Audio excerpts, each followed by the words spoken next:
sekarang tuh benar-benar sendiri gitu. Sebenarnya sih waktu bergantung sama orang tua pun nggak bisa pure ngandalin orang tua karena kan emang anak pertama dan dituntutnya adalah mandiri. Misalkan aku ngerasa bantu orang tua itu baik, tapi ternyata ada fase dimana kok gue capek ya. Aku tuh nggak bisa bayar uang sekolah. Kepala sekolah itu aku tuh punya kenalan. Nah, kenalannya ini usahanya adalah satu-satu entertainment, pub, KTV. Oh, dunia nah, malam, ya, KTV, karaoke ya. Cuman aku sempat mikir ini halal nggak sih yang gue cari? Karena mungkin desakan ekonomi tadi, ya udah jalan aja terus gitu loh. Kadang kan ada hasutan gitu kan, Uncle, maksudnya ya udahlah sesekali minum lah nggak apa-apa gitu ada. Jadi Ya, kamu tapi sempat berpikir berpikir pernah. untuk menjalani dunia malam ini. Bukan menjalani. Apa? Mungkin kayak tergiur aja gitu loh. Kalau zaman dulu tuh kayak gini loh, Uncle, kayak aduh aku nggak bisa lagi, aku nangis kalau ceritain.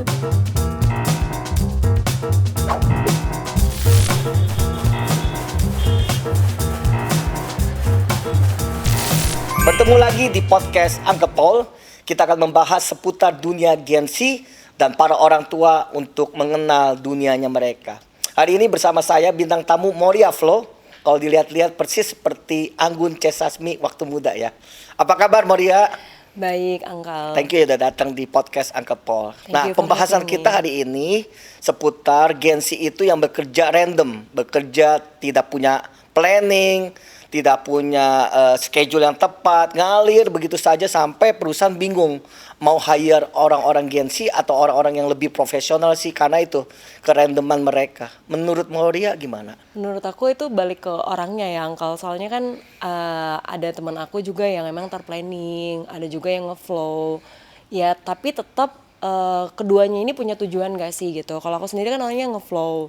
Karena dari jurusan aku sendiri kan dulu SMK-nya akuntansi. Tapi kalau dilihat kerjaan aku sekarang itu lebih ke digital marketing. Itu kan kontradiksi gitu, Uncle. Jadi kayak, tapi di balik itu semua tuh aku lebih ke menikmati aja gitu pekerjaan aku dan kayak mencintai yang mungkin bukan passionnya aku tapi aku benar-benar mencintai karena aku butuh gitu. Apa yang membuat kamu ngeflow sih?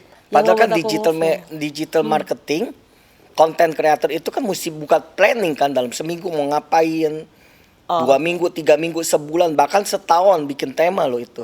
Kan di kerjaan aku tuh bukan aku pribadi sih yang buat konten planning itu langsung dari atasan gitu ya, Uncle. Kalau aku lebih ke pengembangan webnya tapi di bagian blogernya gitu. Jadi kenapa aku bisa ngeflow? Mungkin karena balik lagi ke ketidakstabilan ekonomi gitu ya. Jadi kayak aku tuh waktu itu kayak ditawarin sekolah akuntansi itu karena ngerasa bahwa waktu itu Tulang sih yang nawarin, kayaknya akuntansi ini peluang kerjanya banyak. Tapi pada saat aku terjun gitu ya, mungkin dalam sisi pendidikan itu nggak mumpuni. Mereka maunya S1 dan juga pengalaman gitu kan. Dan pada saat itu ya aku ngelamar kerja yang ada aja lah dulu gitu. Yang penting bisa makan dulu, bisa punya penghasilan dulu gitu. Waktu itu ya masih kayak gitu. Jadi pendidikan kamu yang sebelumnya tidak mendukung dengan pekerjaan kamu yang sekarang. Iya. Kenapa anak Gen Z itu suka sekarang digital marketing, content creator, dan tidak mau bekerja seperti zaman Uncle ya, manajemen, marketing, promosi, duduk di kantor. Kenapa zaman sekarang lebih ke arah digital marketing, content creator? Mungkin lebih ke personal branding gitu ya, Uncle ya. Ya karena mereka tuh mungkin kemakan asumsi kali ya. Kalau aku lihat tuh kemakan asumsinya gini, kayak orang yang punya konten, orang yang punya nama itu kayaknya gajinya lebih gede gitu. Mereka misalkan dari satu konten mereka bisa menghasilkan banyak tapi mungkin effortless. Tapi menurut aku nggak effortless, tetap ada kerjaan di belakangnya yang nggak mereka tahu. Karena kan aku juga berkecimpung di situ, jadi misalnya di edit videonya, belum lagi persiapan kameranya dan juga hal-hal lain detail yang belum mereka tahu gitu. Apalagi kita siapin skrip konten yang memang harus itu kita bertanggung jawabin dong, yang kita narasiin ke ke penontonnya gitu. Tapi nggak semua orang tua lo ngerti anak-anak jadi konten kreator dipikir main-main ya. Dipikir bercanda, ketawa-ketawa, joget-joget, bikin cerita lucu-lucu. Tapi di mata orang tua itu bukan sebuah pekerjaan penting yang bisa merasakan hasil dan masa depannya. Mungkin Moria bisa jelasin kali itu. Jujur ketika aku ngeliat TikTok itu tuh banyak kontennya konten sampah sebenarnya. Konten sampah. Iya. Apa itu kenapa? konten sampah? Konten sampah itu gini loh, Uncle. Menurut aku itu kayak kok nggak ada maknanya, nggak ada apa ya? Mereka tuh asal mau terkenal, asal mau duit ya udah gitu. Gue terkenal, gue punya duit ya udah. Ya udah happy aja gitu loh. Maksudnya, tapi followernya banyak kan itu, sampai iya, ada yang juta-jutaan, makanya kan ngelucu nggak jelas ya, konten-konten yang 18 tahun ke atas itu yang ngaco-ngaco tapi viewernya tuh. Iya, justru itu yang lebih kayak hot gitu ya, Uncle. Iya, ya itulah dunia zaman sekarang ya, kayaknya udah terbalik. Terbaliknya adalah kayak menormalisasikan hal yang nggak normal gitu. Mungkin ya kayak sebatas ya yang penting lah gue dapat duit. Misalkan yang dia post itu nggak sesuai fakta atau dia nggak ngulik dulu nih materinya, asal ngebuang ke sosial media, asal ngomong gitu. Tapi kalau aku lihat kamu ya, kalau aku lihat kamu kan punya prinsip nih dalam hidup, ya tegas. Walaupun tadi kamu bilang ngeflow, tapi kamu bertanggung jawab, kamu tegas, kamu punya prinsip, kamu punya visi yang besar dan tujuan yang jelas. Apa yang mendasari hidup kamu bisa seperti sekarang? Itu mungkin lebih ke proses gitu ya, Uncle, yang aku jalanin. Ya mungkin karena aku ngelihat background aku waktu kecil dan juga bertumbuh di pergaulan aku dan sampai sekarang itu sih yang ngebentuk aku gitu. Jadi mungkin lebih ke pencarian jati diri kali ya, Uncle. Kayak oh ya aku nyari jati diri, kayaknya aku ngelihat orang-orang yang hidupnya kayak gini, resultnya seperti ini. Jadi aku lebih ke menganalisa gitu. Oh, kalau misalkan aku hidupnya nggak disiplin, nanti dampaknya ini loh. Yeah. Kalau misalkan aku malas-malasan, ya udah nanti akan seperti ini hasilnya gitu. Jadi kamu pernah belajar dari situ. Ngalamin masa-masa seperti itu? Iya, Ya? pernah. Tapi pernah dong ngalamin masa-masa di mana kamu keluarin air mata, kamu berkata susah banget ya hidup di kota Jakarta. Kamu asli dari mana ya? Aku asli dari Batam. Nah, dari Batam. Oh, jadi merantau di Jakarta. Yeah. Nah, orang perantau kan sebenarnya sengsara, kesepian, bingung, putus asa ya di sisi-sisi itu ya. Kalau Moria sendiri bagaimana? Rasa itu pernah aku rasain pasti ya, Uncle. Soalnya kan yang biasanya kita bisa bergantung sama orang tua, sekarang tuh benar-benar sendiri gitu. Sebenarnya sih waktu bergantung sama orang tua pun nggak bisa pure ngandalin orang tua, karena kan emang anak pertama dan dituntutnya adalah mandiri gitu. Jadi sebenarnya bukan hal baru juga sih jadi anak rantau buat aku ya. Kalau fase yang kesepian, mungkin putus asa itu pernah aku rasain pasti. Tapi ya balik lagi mungkin kayak ya kadang aku maksa diri sih buat optimis gitu ya, Uncle. Karena kayaknya bukan pilihan tapi keharusan. Jadi optimis itu adalah sebuah keharusan buat aku.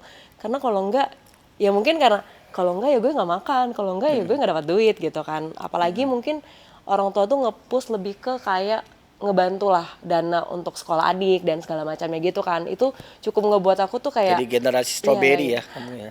Sandwich tuh. Oh, sandwich ya. Bukan strawberry ya, generasi sandwich ya. Jadi kayak ditekan sama diri sendiri iya, ditekan sama ekspektasi orang lain dan juga orang tua juga iya gitu. Jadi itu yang ngebuat aku ya mau nggak mau harus mau gitu. Akhirnya gitu sih. Pernah dong di titik terendah? Pernah. Yang kamu rasakan. Seperti apa titik terendah kamu yang menjadikan kamu sekarang sepositif seperti ini? Ya jadi sebenarnya kan di Jakarta itu kan udah 5 tahun. Nah sebelum 5 tahunnya itu aku tuh di Batam. Setelah lulus SMK itu ada 1 tahun setengah mungkin ya aku kerja di, sebenarnya ceritanya itu adalah aku tuh nggak bisa bayar uang sekolah. Nggak bisa bayar uang sekolah. Ya waktu itu udah mepet ujian dan akhirnya kepala sekolah aku tuh punya kenalan. Nah kenalannya ini dia mungkin usahanya adalah satu-satu entertainment. Nah itu tuh pub, KTV. Oh dunia malam, ya, KTV, karaoke ya. Sebenarnya aku bukan di bagian situnya, tapi dia itu cukup punya banyak usaha gitu ya. Dan aku tuh sebenarnya di bagian digital marketing juga sih waktu itu, tapi lebih fokus ke berita tentang Batam waktu itu. Dan aku input beritanya. Tapi sering berjalannya waktu mungkin karena itu nggak ada terlalu banyak pendapatan, jadi kayak aku dipindahin dari divisi itu ke divisi yang ngurus nota sih waktu itu, Uncle. Ngurus nota-nota yang masuk, nota penjualan dari pub KTV itu gitu. Ya jam kerjanya sebenarnya normal dari jam 9 sampai jam 5. Tetap kayak orang-orang kantor biasa. Cuman emang kita emang masuk ke tetap ya hitungannya tetap kerja di bagian situ lah ya. Cuman aku sebenarnya mikir ini halal nggak sih yang gue cari? Karena kita mikirnya kayak tapi maksudnya aku punya pemikiran pada saat itu adalah yang penting kan bukan gue yang ngelakuin, maksudnya aku cuman sebagai admin dan ya udah aku pulang gitu, maksudnya bener lah nggak neko-neko gitu. Maksudnya halal dan haram tuh apa? Ya maksudnya ini uangnya haram atau halal sih gitu. Karena dunia malam ya. Iya, Iya. aku sempat mikir gitu sih Uncle, cuman makin kesini karena mungkin desakan ekonomi tadi ya udah jalan aja terus gitu loh. Tapi yang aku percaya adalah Tuhan itu adalah Tuhan yang baik, kayak dia menempatkan aku ke sesuatu yang benar, kayak kamu nggak harusnya di sana gitu loh. Aku dapatnya itu dan akhirnya ya udah aku dapat tawaran ke Jakarta sama bos yang sama sebenarnya. Dia buka usaha lagi di Jakarta. Sebenarnya dia tipikal bos yang cukup suka buka usaha lah gitu, Uncle. Jadi dia buka usaha di Jakarta. Aku nggak tahu dia ngeliat sesuatu apa dari aku, tapi dia percaya kalau misalkan aku ya udah bisa gitu dibawa ke Jakarta untuk kerja sama dia juga gitu. Waktu itu ya udah ke Jakarta buka usaha travel waktu itu di sini. Mungkin pembelajaran aku selama aku kerja di pub KTV itu adalah aku dibentuk jadi pribadi yang mungkin lo nggak boleh neko-neko ya mau jadi orang gitu. Kalau lurus ya lurus gitu. Maksudnya kadang kan ada hasutan gitu kan, Uncle. Maksudnya ya udahlah sesekali minum lah nggak apa-apa gitu ada. Apa Walaupun hasutan minum? iya gitu. Hasutan apa lagi coba? Dan juga kayak tergiur nggak sih, kayak gila mereka gampang banget ya kerjanya tapi bisa 2 digit dalam satu malam misalkan gitu, kayak Apa yang mereka tergoda lakukan? gitu kan. Tapi kenapa Uncle, sorry? Apa yang mereka lakukan bisa dapat 2 digit? Ya maksudnya ya dengan jual diri gitu loh Uncle, Oke. yang menurutku Mereka kayak tidur, segampang customer, itu gitu dapat loh. 2 Iya. digit. Dan ada juga yang mungkin melayani orang-orang yang lagi mabuk atau apa gitu, menawarkan minuman. Sebenarnya kan kalau cara kerja mereka di dalam kantor itu kita ceritain lah gitu kan. Cuman kalau untuk malamnya tuh aku selalu nggak ikut karena memang langsung pulang. Jadi jam 5 teng udah pulang karena harus bantuin orang tua juga kan langsung. Jadi Ya, kamu tapi sempat berpikir pernah untuk menjalani dunia malam ini. bukan menjalani. Apa? Mungkin kayak tergiur aja gitu loh. Oh, ya enak ya, Enak tapi mungkin karena aku juga dari kecil kan aku emang dibiasain sama orang tua itu kayak sekolah minggu. Terus ada dari kecil itu memang aku udah dibiasain komunitas gitu loh, Uncle. Jadi komunitas remaja juga ada. Jadi mungkin itu menggiurkan buat aku tuh yang nggak terlalu kayak mau banget enggak gitu. Karena aku tahu kayak ih nggak boleh nih, ini Masih nggak ada boleh takut gitu. dosa ya? Iya, masih ada ketakutan sama Tuhan gitu. Takut lah kalau misalkan aku kayak gini nanti aku berdosa banget gitu loh. Oke, akhirnya kamu pindah ke Jakarta, Iya. tetap melakukan pekerjaan yang sehat. Ya, jadi aku ngerasa kayak ada di dua dunia gitu loh, Uncle. Kayak oh ya aku misalkan ya setiap hari waktu itu setiap hari Sabtu kita ada ibadah youth waktu itu di Batam. Dan ya udah walaupun kerjaan aku kayak gitu ya memang ada simpang siur sih dari tetangga kayak ih Moria kerjanya di situ, tapi aku tuh tipikal orang ya udah kan yang penting gue nggak ngelakuin itu, gue cuman pulang ya udah pulang gue dapat duit udah selesai gitu, karena ya udah maksudnya dan mungkin aku juga cuek dan bodo amat kali ya Uncle. Jadi kayak ya udah ngebiarin aja gitu, tetap bertahan sampai 1,5 tahun dan akhirnya kan pindah ke Jakarta juga udah. Andai kata ya aku tanya ya, aku deh jadi om-omnya ya. 4 digit, 5 digit, karena penasaran aku orang kaya, aku mau puasin, aku kasih kamu 100 juta per malam saat itu. Kira-kira kepikir gak sih? Zaman itu, Zaman itu zaman kamu masih enggak sih yang kalau enggak ya? soalnya kan masih aman juga. Berarti hebat banget. Karena mungkin aku dulu kalau bisa dibilang tuh orangnya naif. Naif. Iya, jadi kayak ya udah mandang sesuatu yang baik ya baik aja gitu loh. Jadi kayak nggak pernah punya pikiran yang ini, dan menurut aku justru dulu tuh aku tipikal orang yang ngerasa bahwa duit itu tuh sesuatu yang buat aku benci. Kenapa benci? Karena gara-gara duit itu hubungan aku sama orang tua nggak baik. Gara-gara duit aku tertekan. Jadi aku benci sama duit gitu loh. Jadi mungkin nominal itu yang nggak berarti apa-apa buat aku. Kalau sekarang mungkin pemikiran aku duit itu ya tetap berguna, tapi mungkin nggak kayak dulu. Maksudnya dulu tuh kenapa sih harus kita cari duit gitu? Kenapa kita harus bergantung sama duit? Jadi sesuatu yang aku benci gitu loh, Uncle. Jadi artinya berapa sih? karena duit kamu benci, jadi kamu nggak Sesuatu yang butuh aku duit. benci. Iya. Apa yang lebih kamu ke suka situ sih. selain duit? Kan orang bisa jatuh karena uang, kasih sayang, kelembutan, perhatian yang nggak pernah diterima dari orang tua. Kalau kamu tadi benci duit kan? Ada nggak sisi lain? Bencinya cuma sama duit karena tadi, terus mungkin ada hal lain itu kayak aku tuh ngerasa hidup segan mati tak mau gitu. Rasanya dulu seperti itu ya. Makanya aku sempat punya pikiran kayak, ya bisa nggak sih aku hidup sendirian aja? Maksudnya karena hidup sama orang tua atau keluarga itu tertekan gitu loh, bukan berasa rumah gitu. Jadi seperti apa sih tekanan dari keluarga? Ya mungkin lebih ke tidak stabil secara ekonomi sih. Karena keluarga, makanya aku benci sama duit gitu. Jadi itu ya. Ya pasti kita butuh duit gitu. Tapi pada saat itu mungkin aku lebih ke ya udahlah jalanin aja hidup yang ada dulu gitu kan. Misalkan mau sesakit apapun aku jalanin gitu. Mau sesenang apapun lebih ke ya udahlah ikutin aja arusnya. Seperti apa rasa sakit itu? Ya karena aduh aku nangis lagi. Gak bisa aku cerita aku nangis. Ya apa ya? Mungkin kalau zaman dulu tuh kayak gini loh, uncle, kayak aduh aku nggak bisa lagi aku nangis kalau ceritain. Nggak apa-apa.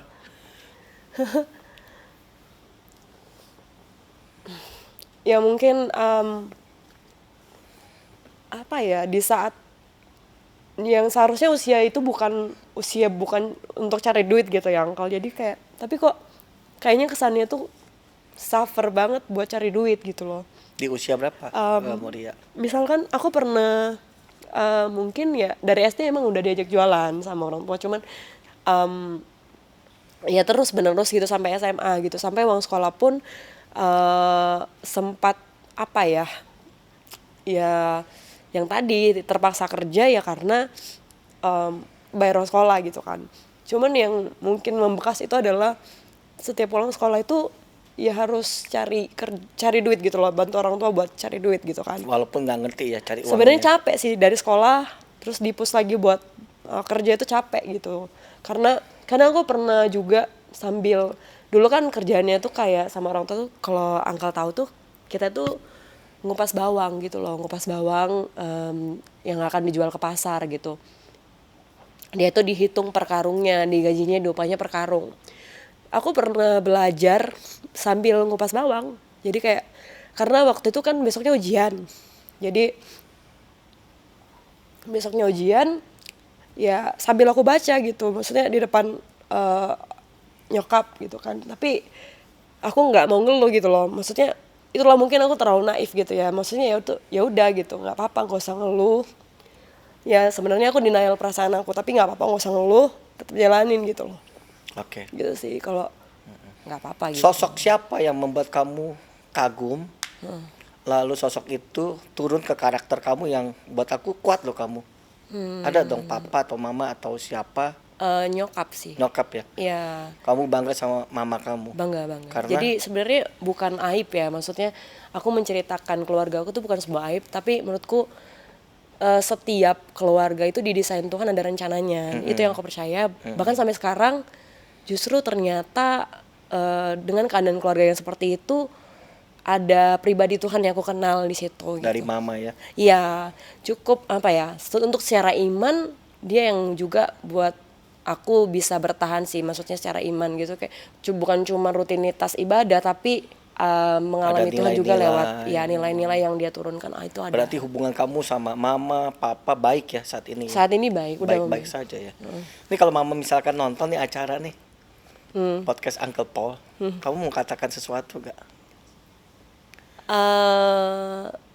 Cuma mau bilang thank you sih. Terima kasih buat nilai-nilai yang ditaruh. Buat semuanya sih. Buat semuanya. Pelajaran, buat nilai hidup semuanya sih. Oke. Nah tadi kamu bilang kamu kerja di Batam, lalu dikirim sama bos ke Jakarta. Iya.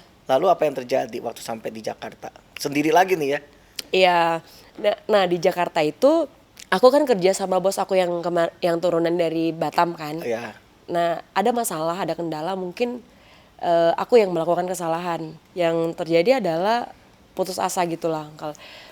Sampai akhirnya ya atasan aku bilang, saya nggak mau lihat lagi kamu di depan itu. Ya dengan statement ya itu mecat aku gitu. Di PHK ya? Ya, tapi mungkin akhirnya ya banyak yang ngebantu. Ya lewat teman-teman, lewat ya teman-teman gereja sih banyak kan yang nawarin kerjaan. Ada 2 pilihan waktu itu. yang satu gajinya kecil, yang satu gajinya gede, tapi kerjaan yang memang sulit gitu. Kalau dalam aku sendiri kayak bukan aku gitu loh, kayak aku ngerjainnya bisa tapi kok nggak enak gitu ya ngerjainnya, nggak hidup, aku nggak ngerasa nggak hidup, nggak nyaman ya? Iya nggak nyaman gitu sama kerjaan itu. Tapi aku karena gajinya gede aku tetap milih itu. Oke. Karena kan hidup di Jakarta kan harus bayar kosan dan segala macamnya, makan sehari-hari, transport gitu. Nah ya udah aku pilih yang itu. Tapi akhirnya aku 3 bulan bertahan kena marah terus sama atasannya karena kerjaanku nggak beres lagi. Ya. Okay. Sampai akhirnya aku ngerasa kok gue nggak beres banget sih jadi orang gitu. Maksudnya gue nggak bisa jadi apa-apa gitu di Jakarta gitu dengan ijazah yang cuman SMK, pengalaman juga ya admin juga di Batam yang PT-nya juga bukan PT yang jelas kan, waktu itu kan Pap NKTV gitu. Adalah fase kayak aduh ya Tuhan gimana ya gitu. Dan waktu itu aku sempat ngobrol dengan teman-teman aku karena mau nanyain kerjaan. Terus ada temen aku bilang satu kayak di Jakarta mah kalau nggak bisa kayak gitu ya jadi simpanan aja gitu. Maksudnya statement itu keluar, ke-trigger dong. Iya. Sama hal yang pernah aku lihat gitu. Iya. Karena di Batam pernah seperti itu kan, maksudnya kayak bukan seperti itu, maksudnya karena di Batam aku pernah ngelihat slip gaji gitu kayak slip gaji LC di situ gitu kan. Oh iya ya, maksudnya kalau gue udah hancur ya gue hancurin aja hidup gue gitu. Itu pernah kepikiran.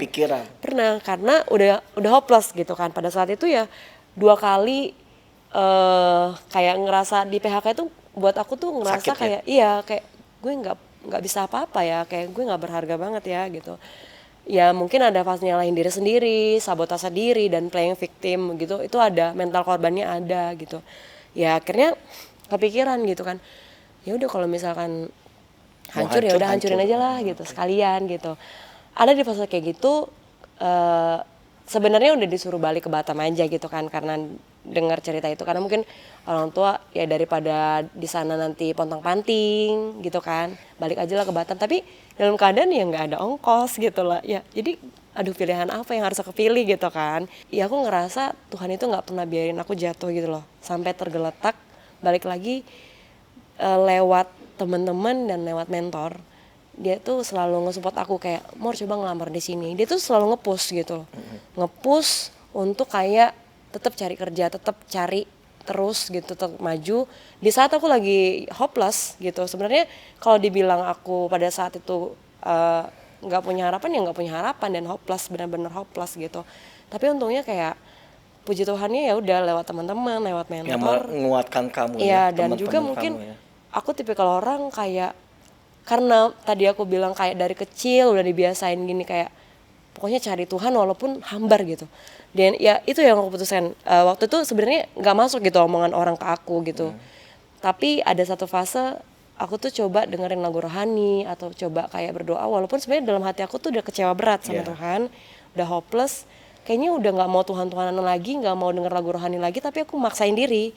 Balik lagi aku maksain diri aku buat udah pokoknya hambar, apa mau hambar mau nggak suka tetap dengerin gitu. Dan sampai ada fase dimana hati aku tuh luluh dengan kata-kata yang kayak ternyata Tuhan itu ada di saat kamu patah hati, Tuhan itu ada di saat kamu tuh lagi nggak ada harapan gitu. Dia itu Bapa yang selalu ada buat kamu di saat kamu ya mungkin ngerasa nggak berguna gitu. Tangannya itu selalu ada buat kamu gitu. Dan kata-kata itu sebenarnya bahasa Inggris gitu kan, cuman aku terjemahin gitu ya Uncle. Dan kata-kata itu ngebuat aku kayak daily sufficient grace gitu. Itu 3 kata itu yang cukup buat aku, kasih karunia Tuhan cukup buat aku.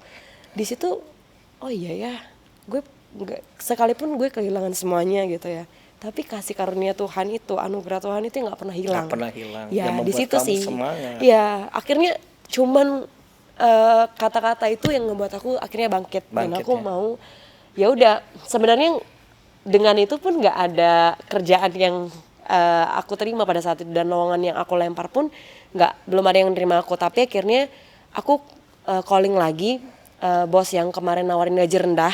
Akhirnya aku menerima gaji yang rendah itu gitu. Ya walaupun berat sih sebenarnya, cuman mau jadi batu lompatan doang, tapi sampai sekarang jadinya bertahan di situ. Bertahan ya. Iya. Mor, ini kan ada yang nonton ya seusia kamu, lagi putus asa, lagi titik terendah, lagi terpuruk seperti kamu, mungkin juga memikirkan hal yang tadi, jangan-jangan ya boleh juga deh jadi simpenan. Kamu ada pesan nggak buat mereka? Buat aku, buat teman-teman, kalau boleh aku share prinsip aku tuh ada 3 hal gitu ya. Pertama, milikilah tetap iman gitu, iman supaya tetaplah percaya bahwa Tuhan itu ada gitu dalam kehidupan kita. Yang kedua itu tetap punya pengharapan, karena pengharapan itulah yang ngebuat kita itu bisa ngejalanin walaupun kita ngerasanya hopeless gitu, tapi oh ya ada harapan karena kita punya iman tadi, ada Tuhan gitu ya. Dan yang terakhir, milikilah kasih gitu, karena kasih itulah yang ngebuat kita tuh bisa memilah sesuatu, mana yang harus dilakukan, mana yang benar, mana yang baik untuk dilakukan, dan mana yang nggak boleh dilakukan gitu. Itu kasih itu jadi boundaries gitu untuk hidup. Terima kasih Moria, cerita kamu menginspirasi buat kita semua, dan keputusan ada di tangan kita semua. Kalau kita lahir dalam keadaan kesulitan ekonomi, kekurangan dari papa mama, ketidakmengertian kenapa sih papa mama memperlakukan saya seperti ini, semua ada tujuannya Tuhan dalam rencana yang indah. Oleh karena itu iman tetap harus ada, pengharapan, dan carilah orang-orang yang mendukung dan mensupport hidup kita untuk naik ke atas, bukan mundur ke belakang. Sampai ketemu dalam episode Uncle Paul berikutnya. God bless you.